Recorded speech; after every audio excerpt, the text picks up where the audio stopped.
Sa pagpapatuloy ng Police News Network, arestado ang isang 56 anyos na drug suspect sa ikinasang bypass operation ng Brooks Point PNP.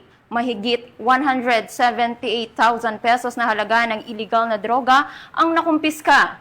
Patrolwoman Desiree Padilla, ibalita mo. Pagpapatupad ng 7-point agenda ng Acting Chief PNP, Police Lieutenant General Jose Melancio Sr. Tates Jr. na layuning paigtingin ng kampanya laban sa illegal na droga at tiyaking ligtas ang bawat komunidad, matagumpay na naaresto ng Police Regional Office Mimaropa sa pamumuno ni Police Brigadier General Roel C. Rodolfo, ang isang bagong kilalang drug personality sa sinagawang bypass operation sa Barangay Samariñana, Brooks Point, Palawan nito lamang Oktubre taong kasalukuyan. Ayon sa ulat, bandang alas 12:01 ng madaling araw, naaresto si alias Haji, 56 na taong gulang matapos umano nitong ibenta ang isang pirasong transparent plastic sachet na naglalaman ng hinihinalang shabu na tumitimbang ng 10.3 gramo sa halagang 15,000 pesos sa isang police pusher buyer.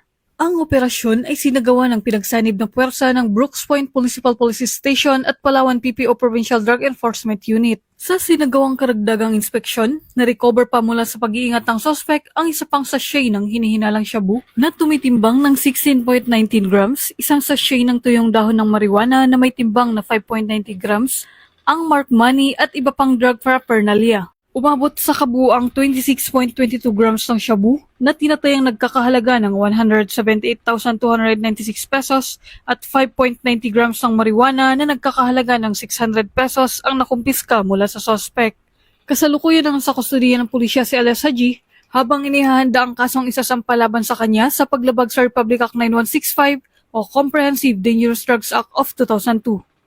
Pinuri ni Police Brigadier General Rodolfo ang dedikasyon ng mga operatiba sa patuloy na pagpapatupad ng kampanya kontra iligal na droga. Mula dito sa Home of the Police Eco Warriors, Calapan City, Oriental, Mindoro, ako ang inyong PNN correspondent, Patrolwoman Desiree Padilla, alagad ng batas, tagataguyod ng balitang pulis. Maraming salamat, Patrolwoman Padilla. Lalaking may kaso dahil sa iligal na droga, arestado sa isinagawang manhunt operation ng Pasay City PNP. Ang buong detalye ay mula kay Patrolwoman Mika May Bahiwag. Nasa kote ng mga tauhan ng Pasay City Police Station ang isa sa mga most wanted person ng lungsod sa kanilang isinagawang manhunt operation. Pinangalanan ng Pasay Police ang suspect na si alias Eddie, 59 anyos at residente ng Pasay City kung saan siya ay may warrant of arrest para sa paglabag sa Section 5 Article 2 ng Republic Act 9165 o Comprehensive Dangerous Drugs Act of 2002 na walang nare-rekomendang piyansa. Dinala ang suspect sa Pasay City Police Station para sa kaukulang dokumentasyon at pagsumite ng report sa korte. Patuloy ang Pasay City Police sa mas pinaigting na kampanya laban sa mga wanted persons upang mapanatili ang kapayapaan at kaayusan sa lungsod.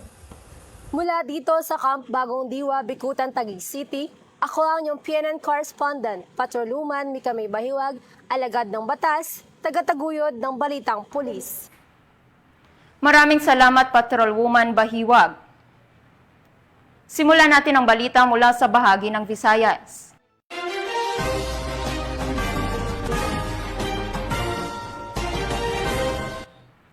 ₱11 million halaga ng smuggled cigarette ang nakumpiska ng mga otoridad sa dalawang lalaki sa Negros Occidental. Ang balitang ito ay hatid ni Patrolwoman Andrea Dominic De Palubos. Ng mga otoridad ang mahigit 11.1 milyon ng halaga ng smuggled na sigarilyo sa isang operasyon sa Barangay Talaban, Himamaylan City, Negros Occidental noong ika-4 ng Oktubre taong kasalukuyan. Ang operasyon ay isinagawa ng mga operatiba ng Special Operations Team ng Regional Maritime Unit Negros Island Region at Himamaylan City Police Station. Ayon sa ulat, naobserbahan ng operation team ang kahinahinalang kilos ng dalawang lalaki habang nagbababa ng mga karton mula sa isang panel truck. Nang inspeksyonin ang laman ng mga kahon, tumambad ang 190 karton na may lamang 9,500 reams ng iba't ibang brand ng sigarilyo. Lahat ay walang kaukulang dokumento mula sa Bureau of Customs. Dahil dito, inaresto ang dalawang suspect na kinilalang sina alias Ali 42 taong gulang isang truck driver mula sa Barangay Tituan, Zamboanga City at alias Julbin, 39 na taong gulang na isang truck helper mula sa Barangay Butan, Hulusulu. Kasalukuyang nasa kustudiya na ng pulisya ang mga sospek para sa tamang disposisyon at sila ay haharap sa kasong paglabag sa Republic Act 10863 o Customs Modernization and Tariff Act o Unlawful Importation at sa Section 6 ng Republic Act 10643 o Graphic Health Warnings on Tobacco Products Act of 2014. Ang matagumpay na operasyon ay bahagi ng pinaigting na kampanya ng Philippine National Police laban sa smuggling at iba pang uri ng kriminalidad sa buong bansa. Layunin nitong panatilihin ang kaayusan at labanan ang mga ilegal na aktibidad tulad ng smuggling na hindi lamang lumalabag sa batas kundi nagdudulot din ng malaking pinsala sa ekonomiya at kalusugan ng publiko. Mula dito sa Western Visayas, ako ang inyong Police News Network Correspondent, Patrolwoman Andrea Dominic Di Palobos, alagad ng batas, tagataguyod ng Balitang Pulis. Maraming salamat, Patrolwoman De Palubos. 2 tulak ng droga, arestado sa anti-illegal drug operation ng Bohol PNP. 714,000 pesos halaga ng illegal na droga na samsam. Balita dyan si Patrolwoman Florime Azares. Sa kulungan ng bagsak ng 2 tulak matapos itong maulihan ng 714k halaga ng hinihinalang syubo sa isinagawang bypass operation ng Bohol PNP sa Proc 5 Barangay Poblacion Dawis, Bohol, noong ika-4 ng Oktubre ng taong kasalukuyan.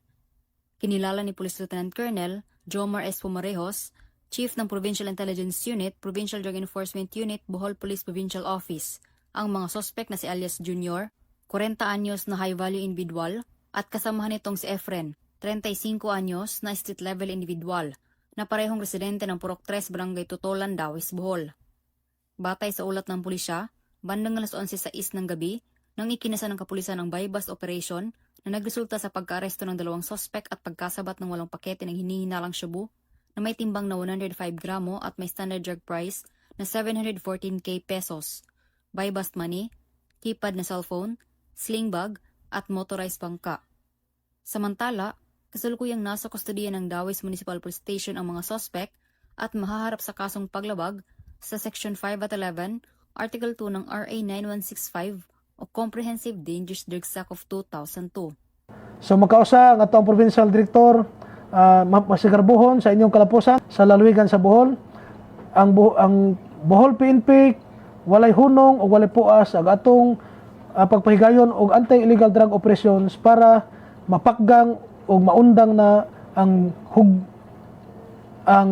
hulga sa ginadili nga droga dire sa atong probinsya. Sa mga katawhang bulanon, tabangi mininyo, pinagi sa paghatag og impormasyon, pinagi sa pagtudlo sa mga tawo nga nalabigit sa ginadili nga droga. Og i-report dayon sila pinakadol nga istasyon para ato nang mahatagan og aksyon og masikop nato ng mga tawhana. Mula dito sa Central Visayas, ako inyong Police News Network Correspondent, Patrolwoman Florime Azares, alagad ng batas, tagataguyod ng Balitang Pulis.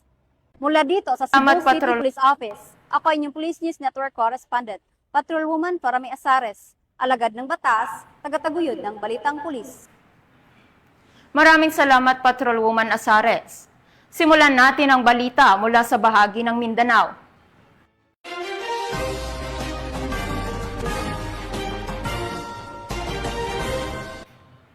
Wanted person dahil sa kasong frustrated murder. Arestado ng 1st Zamboanga Provincial Mobile Force Company. Patrolwoman Luis Marie Conde magbabalita.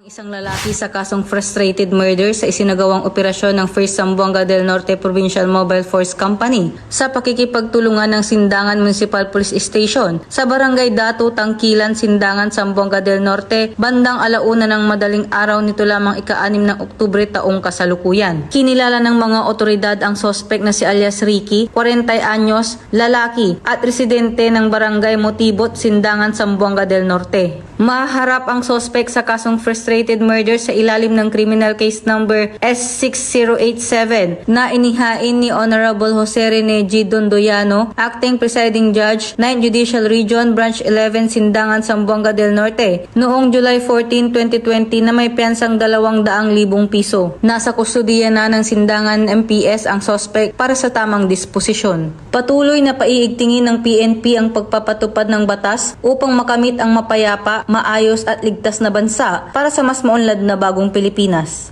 Mula dito sa tanggapan ng kapulisan sa Rehiyon Siam, ako ang inyong PNN correspondent, Patrolwoman Luis Mariconde, alagad ng batas, tagataguyod ng balitang pulis. Maraming salamat, Patrolwoman Conde. Sa mabilis na aksyon ng Cagayan de Oro City PNP, naaresto ang isang lalaki matapos ang pananaksak sa Cagayan de Oro City. Patrolwoman Danessa Berdos sa report.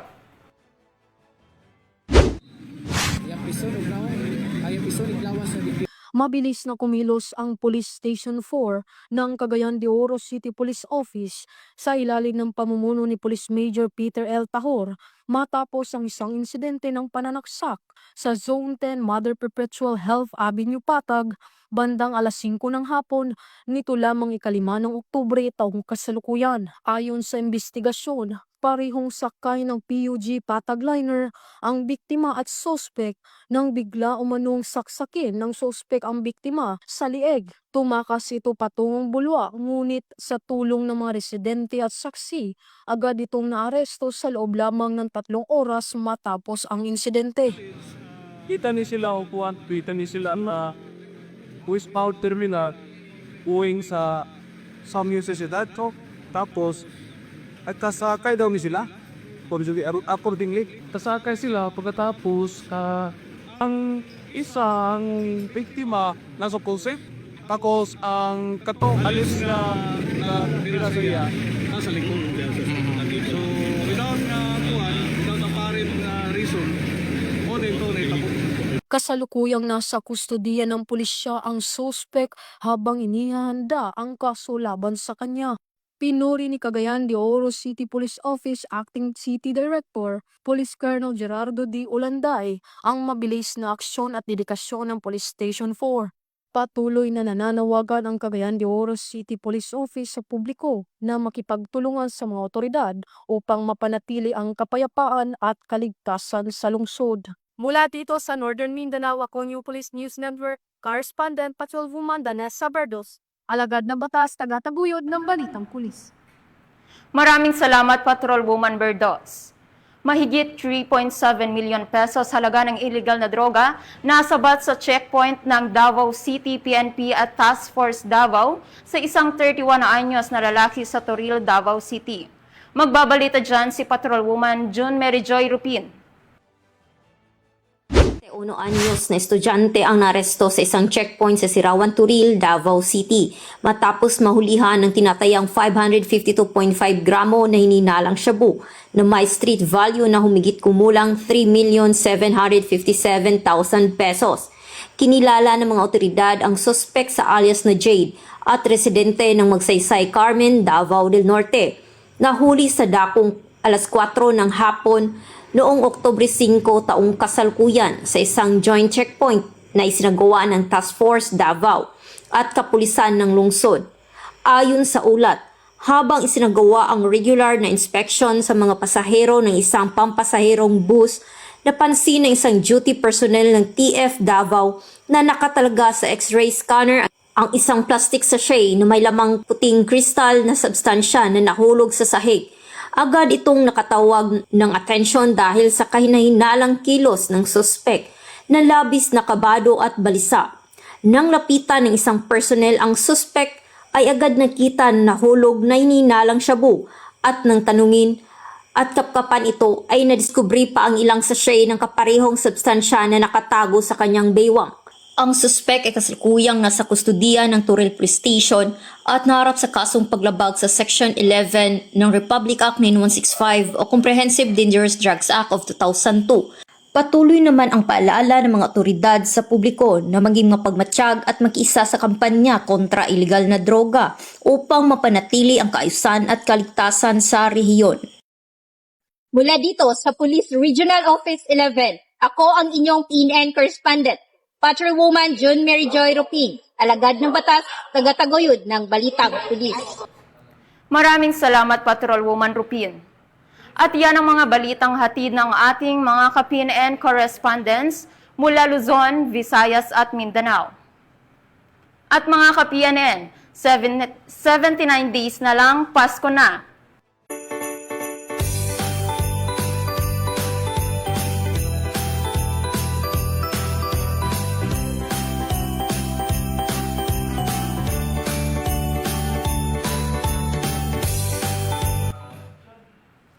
Sa ngalan ng pamunuan ng Philippine National Police sa pangunguna ni Acting Chief PNP, Police Lieutenant General Jose Melencio Nartatas Jr. at sa pamumuno ni President Ferdinand Bongbong Marcos Jr., kami ay maglilingkod sa bawat Pilipino at magbibigay ng tama at balanseng balita. Mula rito sa tanggapan ng tagapag-ugnay ng Pambansang Pulisya, kami ang inyong alagad ng batas, tagataguyod ng Balitang Pulis. Ako ang inyong tagapag-ugnay. Ako si Patrolwoman Lumabi. Maghahatid ng tamang balita, kwento ng pulis at serbisyo para sa mamamayan. At ito ang PNP News Online, ang pangunahing balita ng Police News Network.